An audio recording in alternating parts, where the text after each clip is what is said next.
മഹാദുരന്തങ്ങളായി മാറിയ കോൺഗ്രസുകാരാണ്. പിന്നൊരു കൂട്ടരോ മതം കുത്തിക്കലർത്തി കേവലം അധികാരത്തിലെത്താൻ വേണ്ടി എന്ത് തോന്നിവാസവും പ്രചരിപ്പിക്കുന്ന ലീഗുകാരാണ്. പിന്നെയോ ഈ നാടിനകത്തെ മുഖ്യധാര മാധ്യമങ്ങൾ, പിന്നെയോ ഈ നാടിനകത്തെ പാവപ്പെട്ടവന്റെ ആരോഗ്യ മേഖലയിൽ, വിദ്യാഭ്യാസ മേഖലയിൽ മെച്ചപ്പെട്ട സൗകര്യങ്ങൾ ഒരു ഗവൺമെന്റ് ഒരുക്കിക്കൊണ്ടിരിക്കുമ്പോ ആ ഗവൺമെന്റിനെ അട്ടിമറിക്കാൻ വെമ്പിൽ കൊള്ളുന്ന ഈ നാടിനകത്തെ അത്തരം മേഖലകളിൽ കണ്ണുവച്ച് പ്രവർത്തനം നടത്തുന്ന കോർപ്പറേറ്റുകളാണ് വലിയ ശത്രുക്കൾ ഇടതുപക്ഷത്തെ ആക്രമിക്കാൻ വേണ്ടി കടന്നു വരുന്ന ഒരു കാലഘട്ടത്തിലൂടെയാണ് ഈ കേരളം തെരഞ്ഞെടുപ്പ് നേരിടാൻ വേണ്ടി പോകുന്നത്. നോക്കൂ നിങ്ങൾ, ഇത് മാത്രമല്ല, കേന്ദ്ര ഗവൺമെന്റ് അവരുടെ അന്വേഷണ ഏജൻസികളെയും ഉപയോഗപ്പെടുത്തിക്കൊണ്ടിരിക്കുകയാണ്. ഇങ്ങനെ വലിയൊരു ശത്രുപക്ഷം അപ്പുറത്ത് നിൽക്കുകയാണ്. പക്ഷേ ഒരു സെമി ഫൈനൽ പോരാട്ടത്തിന്റെ വിജയത്തേടിലാണ് ഇടതുപക്ഷം ഈ തെരഞ്ഞെടുപ്പിനെ നേരിടാൻ വേണ്ടി പോകുന്നത്. ഈ കൂട്ടരൊക്കെ തദ്ദേശ തെരഞ്ഞെടുപ്പിന് മുമ്പും കേരളത്തിലെ ഇടതുപക്ഷത്തെ ആക്രമിക്കാൻ ഒത്തുകൂടിയിട്ടുണ്ട്. ഈ നാടിനകത്ത് ഓരോ ദിവസവും വാർത്താ സമ്മേളനം വിളിച്ച് പിണറായിയെ കള്ളനാക്കാൻ നോക്കിയിരുന്നില്ലേ ചെന്നിത്തലയും മുല്ലപ്പള്ളിയും അടക്കമുള്ള കോൺഗ്രസിന്റെ നേതാക്കന്മാർ, പി കെ ഫിറോസും കുഞ്ഞാലിക്കുട്ടിയും അടക്കമുള്ള ലീഗിന്റെ നേതാക്കന്മാർ. പ്രിയപ്പെട്ടവരാ, തദ്ദേശ തെരഞ്ഞെടുപ്പിന് മുമ്പ് 5-6 മാസക്കാലം ഈ നാടിനകത്ത് ഇടതുപക്ഷത്തെ വേട്ടയാടാൻ ഖുർആന്റെ മറവിൽ സ്വർണം കടത്തിയെന്നും ഈന്തപ്പല കുരുവിന് പകരം സ്വർണമായിരുന്നു എന്നും ഒക്കെ പറഞ്ഞുകൊണ്ട് ഈ നാടിനകത്തെ കള്ളപ്രചാര വേല ഈ നാടിനകത്ത് ലീഗുകാർ കോൺഗ്രസുകാർ നടത്തിയിരുന്നു. പക്ഷേ തെരഞ്ഞെടുപ്പ് കഴിഞ്ഞപ്പോ എന്തായി സ്ഥിതി? ചെന്നിത്തലയുടെ വാർഡിനകത്ത് UDF തോറ്റു, ചെന്നിത്തലയുടെ പഞ്ചായത്തിലും UDF തോറ്റു, ഉമ്മൻചാണ്ടിയുടെ വാർഡിൽ UDF തോറ്റു, ഉമ്മൻചാണ്ടിയുടെ പഞ്ചായത്തിലും UDF തോറ്റു, മുല്ലപ്പള്ളിയുടെ വാർഡിനകത്തും പഞ്ചായത്തിനകത്തും UDF തോറ്റു. പ്രിയപ്പെട്ടവരെ, കെ സുധാകരന്റെ വാർഡിനകത്ത് UDF തോറ്റു, കെ സുരേന്ദ്രന്റെ വാർഡിനകത്ത് UDF തോറ്റു. കുറച്ചധികം സമയം എടുക്കണം എന്ന് പറയുന്നത് നിങ്ങൾക്ക് ചടക്കുണ്ടോ? നമ്മുടെ സ്ഥാനാർത്ഥി വരുന്നുണ്ടെന്ന് പറഞ്ഞു, സ്ഥാനാർത്ഥിനെ കൂടി കണ്ടിട്ട് പോവാം, കുറച്ച് സമയം ഇങ്ങനെ സംസാരിക്കാം വളരെ സിമ്പിൾ ആയിട്ട്.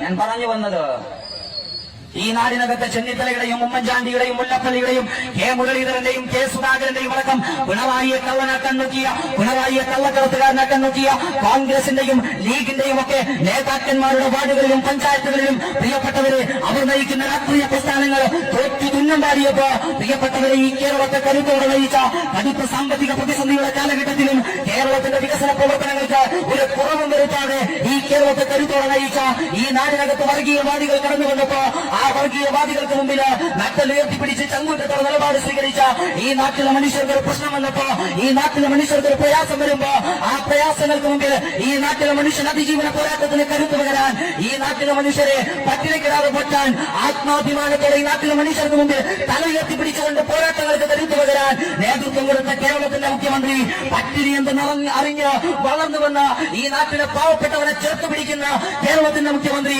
കോൺഗ്രസുകാരും BJP-കാരും ഒക്കെ ചെത്തുകാരന്റെ മകനെന്ന് പറഞ്ഞുകൊണ്ട് അധിക്ഷേപിക്കുന്ന പാവങ്ങളുടെ പടത്തലവൻ സഖാവ് AKജിയുടെ പിന്മുറക്കാരൻ സഖാവ് പിണറായി വിജയൻ, ഈ കേരളത്തിന്റെ മുഖ്യമന്ത്രി.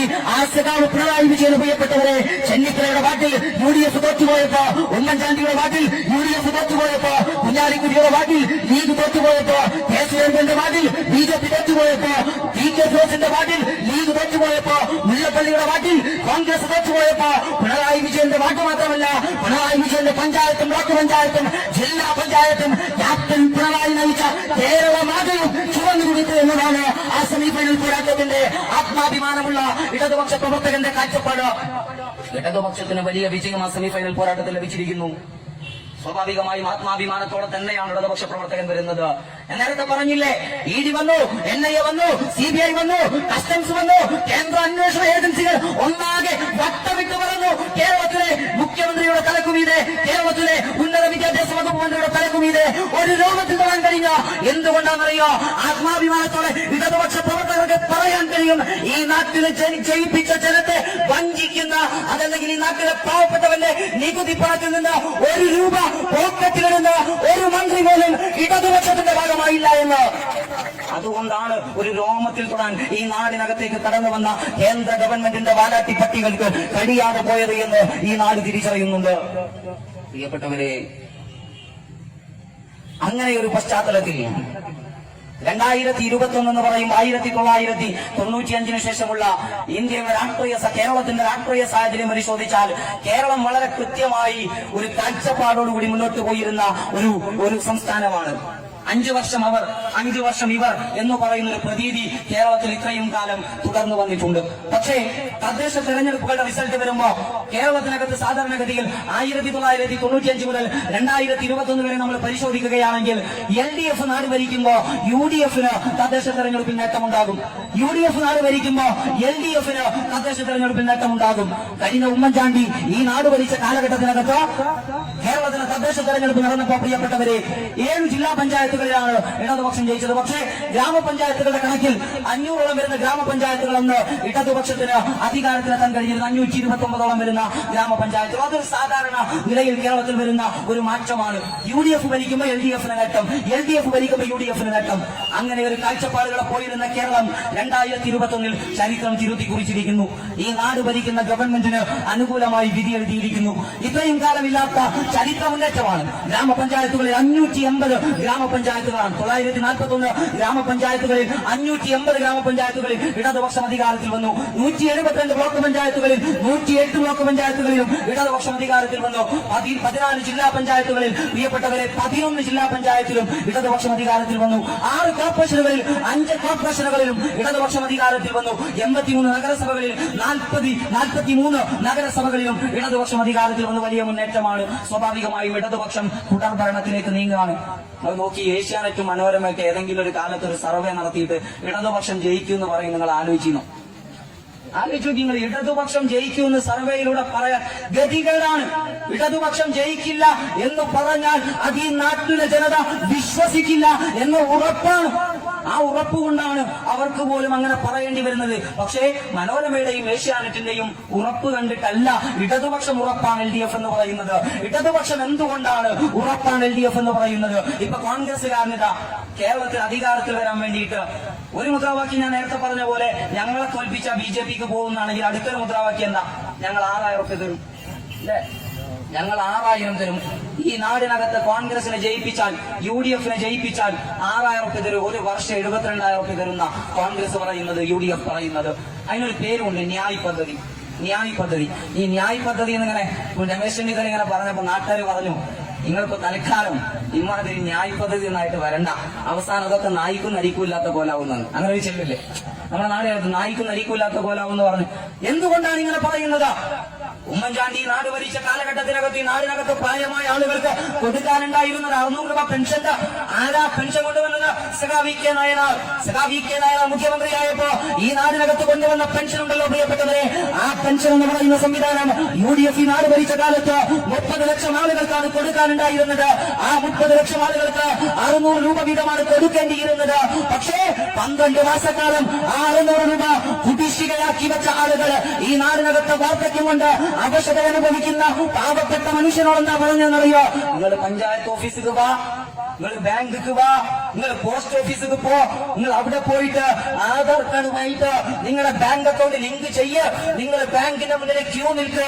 ഇങ്ങനെ പറഞ്ഞ് ഈ നാട്ടിലെ പാവപ്പെട്ടവനെ ഈ നാടിനകത്ത് ഇങ്ങനെ തെണ്ടി നടക്കേണ്ടി വന്നിരുന്ന ഒരു കാലഘട്ടം UDF ഈ നാട് ഭരിച്ച കാലത്തുണ്ടായിരുന്നു. 600 രൂപ ഉണ്ടായിരുന്ന പെൻഷൻ കിട്ടാനുള്ള ഗതികേടായിരുന്നത് ആ ആൾക്കാരാണ് 6000 തരുമെന്ന് പറയുന്നത്. നോക്കൂ നിങ്ങൾ, ഇടതുപക്ഷം ഈ നാടിനകത്ത് അധികാരത്തിൽ വന്ന് ഈ 4.5 വർഷക്കാലം 5 വർഷക്കാലം പിന്നിടുമ്പോ 600 ഉണ്ടായിരുന്ന പെൻഷൻ 30 ലക്ഷം ആളുകൾക്ക് കൊടുത്തെടുത്ത് 1600 രൂപ പെൻഷൻ പ്രിയപ്പെട്ടവരെ 60 ലക്ഷം ആളുകൾക്ക് കൊടുത്തുകൊണ്ടിരിക്കുന്നു. ഇന്ന് വരെ മുടങ്ങാതെ കൊടുത്തുകൊണ്ടിരിക്കുന്നു. ആ പെൻഷൻ മുടങ്ങാതെ ഈ നാടിനകത്ത് കോൺഗ്രസുകാരാ, നിന്റെയൊക്കെ വീട്ടിലുള്ള പ്രായമായ വല്യന്മാർക്ക്, ഈ നാടിനകത്തെ ലീഗുകാരാ, നിന്റെയൊക്കെ വീട്ടിലുള്ള മുത്തശ്ശന്മാർക്ക് മുടങ്ങാതെ അവന്റെ ആത്മാഭിമാനത്തിന്റെ ഈ നാടിനെ 10-60 വർഷക്കാലം തീറ്റിപ്പറ്റിയതിന്റെ, അധ്വാനിച്ച് ഈ നാടിന് കാവൽ നിന്നതിന്റെ വിയർപ്പിന്റെ പങ്ക് ഒരു ഗവൺമെന്റ് കൊടുക്കുമ്പോ ആ പങ്ക് ഈ നാടിനകത്ത് പാവപ്പെട്ടവര് മുടങ്ങാതെ ലഭിക്കണമെന്ന ആഗ്രഹം നിങ്ങൾക്കുണ്ടോ എന്നതാണ് എന്റെ ചോദ്യം. UDF ഭരിക്കുമ്പോ പെൻഷൻ കിട്ടൂല എന്നതൊരു ഉറപ്പാണ്. ഇടതുപക്ഷം ഭരിച്ചാൽ ആ പെൻഷൻ മുടങ്ങാതെ പാവപ്പെട്ടവന്റെ വീടുകളിൽ എത്തുമെന്നത് മറ്റൊരു ഉറപ്പാണ്. ആ ഉറപ്പിനാണ് ഇടതുപക്ഷം വോട്ട് ചോദിക്കുന്നത്. നോക്കൂ നിങ്ങൾ, വീട് സ്വപ്നം കാണാത്ത മനുഷ്യരുണ്ടോ ഈ നാട്ടിൽ? എന്തുകൊണ്ട് ഇടതുപക്ഷം വേണം? ലീഗ്, കോൺഗ്രസ്, BJPക്കാര ഒരു രാഷ്ട്രീയവും ഇല്ലാത്തവനെ തിരിച്ചറിഞ്ഞോ? എന്തുകൊണ്ട് ഇടതുപക്ഷം വേണം? UDF ഇന്ന് നാട് നന്നാക്കാൻ വേണ്ടി നിങ്ങൾ ഇങ്ങനെ ഈ നാടിനകത്ത് വോട്ട് ചോദിക്കുമ്പോ പ്രിയപ്പെട്ടവരെ നമ്മൾ തിരിച്ചറിയണ്ടേ? ഈ നാടിനകത്തെ പാവപ്പെട്ട മനുഷ്യർ വീടില്ലാതെ വാടകക്ക് മുതലാളിയുടെ മുന്നിൽ ഇങ്ങനെ ഓച്ചാനിച്ചു നിൽക്കേണ്ട ഗതികേടുണ്ടായിരുന്ന ലക്ഷക്കണക്കിന് വരുന്ന മനുഷ്യർ. ഈ നാട്ടിൽ ഏത് മനുഷ്യന്റെയും ആത്മാഭിമാനത്തോടെ ജീവിക്കാൻ സ്വന്തമായി വീട് വേണമെന്നൊരു ആഗ്രഹം ഏത് മനുഷ്യനും ഉണ്ടാകും. അങ്ങനെയുള്ള മനുഷ്യരെ തിരിഞ്ഞു നോക്കാൻ പ്രിയപ്പെട്ടവരെ ഈ നാടിനകത്ത് UDF ഭരിച്ചപ്പോ അവർ തയ്യാറായിരുന്നോ? ഇതാ ചോദ്യം. പ്രിയപ്പെട്ടവരെ, ഉമ്മൻചാണ്ടിയുടെ ഗവൺമെന്റ് 5 വർഷം ഇതാണ് ഭരിച്ചിട്ട് കാസർഗോഡ് മുതൽ കന്യാകുമാരി വരെ വിവിധ പേരിട്ട പദ്ധതികൾ ഉണ്ടായിട്ട് കേരളത്തിനകത്ത് നിർമ്മിച്ചു കൊടുത്ത വീടുകളുടെ എണ്ണത്തിനറിയോ 3812. ഇത് നിയമസഭാ രേഖയാ. 3812 ഇത് നിയമസഭാ രേഖയാ. കളവാണെങ്കിൽ UDF-കാരാ നിങ്ങൾ പറഞ്ഞോ?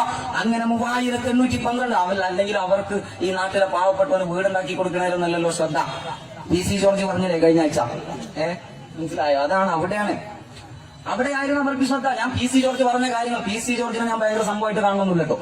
കേരള രാഷ്ട്രീയത്തിൽ ഏറ്റവും നിറകെട്ട സ്വഭാവം കാണിക്കുന്ന ഒരു മനുഷ്യനാണ് PC ജോർജ്. പക്ഷെ ആ PC ജോർജ് അദ്ദേഹം വിളിച്ചു പറയാണ്, ഞാൻ കണ്ടു. പ്രിയപ്പെട്ട കോൺഗ്രസ്സുകാരാ, അങ്ങനെ ചെയ്തിട്ടില്ലെങ്കിൽ PC ജോർജ് അങ്ങനെ പറയുമ്പോൾ കേസ് കൊടുക്കാനുള്ള അദ്ദേഹത്തിന് പിന്നെ അതൊന്നും വലിയൊരു ഇഷ്യൂ അല്ല. ഇങ്ങനെ ചിരിച്ചോളൊക്കെ മനസ്സാക്ഷിയാ. മനസ്സിലായോ? അതിനപ്പുറം ഇല്ല.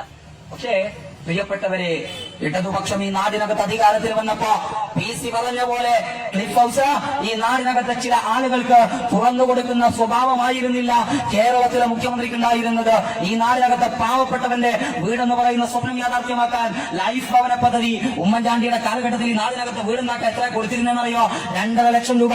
പക്ഷേ പിണറായി വിജയൻ ഗവൺമെന്റ് ഇടതുപക്ഷം അധികാരത്തിൽ വന്നു. ഈ നാട്ടിലെ പാവപ്പെട്ടവന്റെ വീടെന്ന സ്വപ്നം യാഥാർത്ഥ്യമാക്കാൻ ഒരു പദ്ധതി കൊണ്ടുവന്നു, ലൈഫ് ഭവന പദ്ധതി. ആ ലൈഫ് ഭവന പദ്ധതിയിലൂടെ ഇതിനോടകം കേരളത്തിൽ 2.5 ലക്ഷം കുടുംബങ്ങൾ പ്രിയപ്പെട്ടവരെ സ്വന്തമായി പാർപ്പിടമുള്ളവരായി മാറി. 1.5 ലക്ഷം കുടുംബങ്ങൾക്ക് പുതുതായി പാർപ്പിടം കൊടുക്കാനുള്ള ലിസ്റ്റ് കേരളത്തിലെ ഗവൺമെന്റ് പ്രഖ്യാപിച്ചു കഴിഞ്ഞു. 4 ലക്ഷം കുടുംബങ്ങൾക്ക് കേരളത്തിൽ വീട് കൊടുക്കാൻ ഇടതുപക്ഷ ജനാധിപത്യ മുന്നണി ഗവൺമെന്റിനായി. പ്രിയപ്പെട്ടവരെ, കേരളത്തിലെ വീടില്ലാത്ത മനുഷ്യരുടെ കണക്കെത്രയാണെന്നറിയോ? 2011 കണക്ക് പ്രകാരം കേരളത്തിൽ 10 ലക്ഷത്തിൽ താഴെ വരുന്ന മനുഷ്യർ മാത്രമാണ് വീടില്ലാത്തതുള്ളത്. അങ്ങനെ വരികയാണെങ്കിൽ 4 ലക്ഷം കുടുംബങ്ങളുടെ വീടെന്ന് പറയുന്ന സ്വപ്നം യാഥാർത്ഥ്യമാക്കാൻ കേരളത്തിലെ ഇടതുപക്ഷത്തിന് 2 മഹാപ്രളയങ്ങളും പൗരത്വ ഭേദഗതി നിയമവും കോവിഡ് അടക്കമുള്ള മഹാമാരിയും 1 വർഷക്കാലം കോവിഡ് ഇങ്ങനെയൊക്കെ വെട്ടയാടപ്പെട്ട ഒരുപാട് പ്രശ്നങ്ങൾ ഈ നമ്മുടെ നാടിനകത്തുണ്ടായിട്ടും ആ പ്രശ്നങ്ങൾക്കൊക്കെ മുന്നിൽ അടിപതരാതെ ചങ്കൂറ്റത്തോടെ കേരളത്തെ നയിക്കുന്നതോടൊപ്പം ഈ നാടിനകത്ത് 4 ലക്ഷം കുടുംബങ്ങൾക്ക് സ്വന്തമായി കയറി കിടക്കാൻ പാർപ്പിടം ഉണ്ടാക്കി കൊടുക്കാൻ കേരളത്തിലെ ഗവൺമെന്റിന് സാധ്യമായിട്ടുണ്ടെങ്കിൽ അടുത്ത 5 കൊല്ലവും കേരളത്തിൽ പിണറായി വിജയന്റെ നേതൃത്വത്തിൽ ഒരു ഗവൺമെന്റ് അധികാരത്തിൽ വന്നാൽ ഈ നാടിനകത്ത് വീടില്ലാത്ത ഒരു കുടുംബവും ഉണ്ടാകില്ല എന്നതാണ് ഇടതുപക്ഷം ഉറപ്പ് നൽകുന്നത്. ആ ഉറപ്പാണ് LDF. ആ ഉറപ്പിനാണ് ഞങ്ങൾ വോട്ട് ചോദിക്കുന്നത്. ഈ നാടിനകത്തെ കോൺഗ്രസുകാരാ, ഈ നാടിനകത്തെ ലീഗുകാരാ, ഈ നാടിനകത്തെ BJP-കാരാ, ചോദിക്കട്ടെ, ഞാൻ കേരളത്തിലല്ലാതെ ഇന്ത്യയിൽ എവിടെയെങ്കിലും ഈ നാട്ടിലെ പാവപ്പെട്ടവന് മുടങ്ങാതെ മാസം 1600 പെൻഷൻ കൊടുക്കുന്ന ഒരു സംസ്ഥാനം നിങ്ങൾക്ക് കാണിക്കാൻ കഴിയുമോ? 2.5 ലക്ഷം വീട് നിർമ്മിച്ചു കൊടുത്ത മറ്റേതെങ്കിലും ഒരു സംസ്ഥാനം ഇന്ത്യയിൽ നിങ്ങൾക്ക് കാണിച്ചു തരാൻ വേണ്ടി കഴിയുമോ?